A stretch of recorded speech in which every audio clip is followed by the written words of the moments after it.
अस्सलाम वालेकुम। मैं doctor Shoaib Khan, consultant nephrologist, transplant physician. भाइयों, दोस्तों, बुज़ुर्गों, आज लाइव आने का रीज़न ये है कि आज 29 अक्टूबर है and today is world stroke day. Stroke यानी पैरालिसिस का अटैक, फालिज का अटैक, ये एक ऐसी बीमारी है कि इंसान को चलने से, बात करने से महरूम कर देती। तो मैं सोचा कि आज इसके ऊपर सबके सामने बात रख देंगे, क्योंकि आज मेरे दोस्त ने फ़ोन किया, doctor Shayan. He is a interventional consultant neuro radiologist. वो सिर्फ ब्रेन और उसकी रेडियोलॉजी के पार्ट को देखते हैं।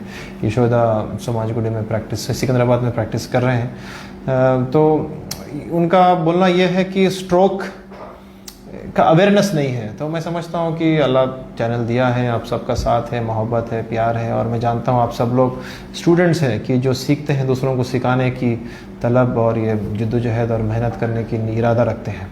तो फर्स्ट इम्पॉर्टेंट थिंग ये है कि FAST, फास्ट, FAST, ये याद रख लीजिए, फास्ट। F यानी फेस। अगर किसी का फेस मुड़ रहा है, शेप स्ट्रेट के बजाय लेफ्ट गिर रहा है, फोल्ड ख़त्म, नेज़ोलेबियल फोल्ड ख़त्म हो जा रहा है, then you think of paralysis का अटैक।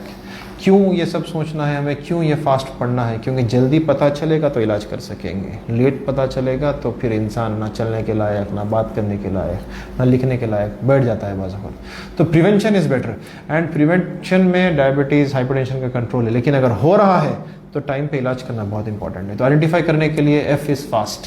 तो F से face, remember this. Second is arm, हाथ नहीं उठा सक रहे हैं, this is time for action. हाथ नहीं उठा सक रहे हैं, फ़ौरन हॉस्पिटल जाइए, वो हॉस्पिटल जहाँ पे न्यूरोलॉजी सर्विसेज है।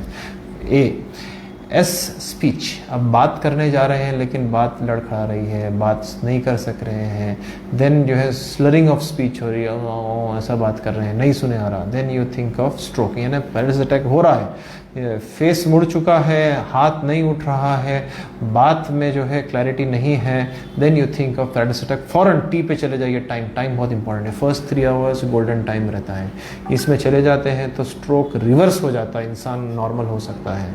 लेकिन 6 घंटे तक भी कर सकते हैं, 24 घंटे तक भी आजकल वक्त पे ट्रीटमेंट कर सकते हैं। हमारा दोस्त जो शायन है, he is able to put in a wire, go to your brain, clot के पास जहाँ के खून घुलाने की जो है इंजेक्शन देना और क्लॉट को डिसॉल्व करना, ये कर सकते हैं। टाइम पे पहुंचना, सही जगह पहुंचना। अंदर कई साल में बता रहा था मुझे कल कि 500 से ज़्यादा करा हूँ, लेकिन सक्सेस रेट इतना ज़बरदस्त है, मैं खुद हैरान रहता हूँ कि पैरालिसिस अटैक कैसा रिवर्स हो जाता है। तो it's time for you all कि अगर कोई प्रॉब्लम है, किसी को फेस मुड़ रहा है या आर्म नहीं उठ रहा है या स्पीच में स्लरिंग आ रही है, तो टाइम इंपॉर्टेंट है। Go to the right place and get thrombolysed. Thrombolyse यानी खून को पतला करते हैं। कैथेटर डायरेक्टेड थ्रोम्बोलाइसिस यानी क्लॉट के पास जाके थ्रोम्बोलाइज करते हैं। अगर क्लॉट है तो उसको पकड़ के निकाल भी सकते हैं, ये भी पॉसिबल है। तो stroke can be treated, paralysis can be treated 100% अगर आप सही टाइम पे हॉस्पिटल पहुंचते हैं। तो अगर लेट पहुंचते हैं तो देन फिजियोथेरेपी के अलावा और कुछ नहीं रह जाता है।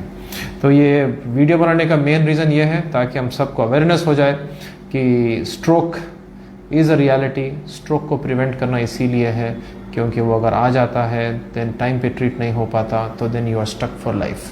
तो टाइम पे ट्रीट करना इंपॉर्टेंट है, ये आप सबकी जिम्मेदारी है। इसको प्रिवेंट करना ये भी हम सबकी जिम्मेदारी है कि कैसा जो है इसको प्रिवेंट करना है। डायबिटीज़ कंट्रोल, हाइपरटेंशन कंट्रोल, ये 2 बहुत इंपॉर्टेंट है। Blood pressure and sugar control, अगर इनका कंट्रोल रहेगा तो आपकी किडनी भी सेफ रहेगी, आपका हार्ट भी सेफ रहेगा, आपका ब्रेन भी सेफ रहेगा इंशाल्लाह। तो आई होप हम सब वादा करते हैं एज अ किडनी वॉरियर कि we will try to keep our kidney safe, our heart safe, our brain safe. तो आज 29 अक्टूबर वर्ल्ड स्ट्रोक डे का ये मैसेज है आप सबके लिए कि identify stroke early, treat it early, treat it on time. Thank you. अस्सलाम वालेकुम।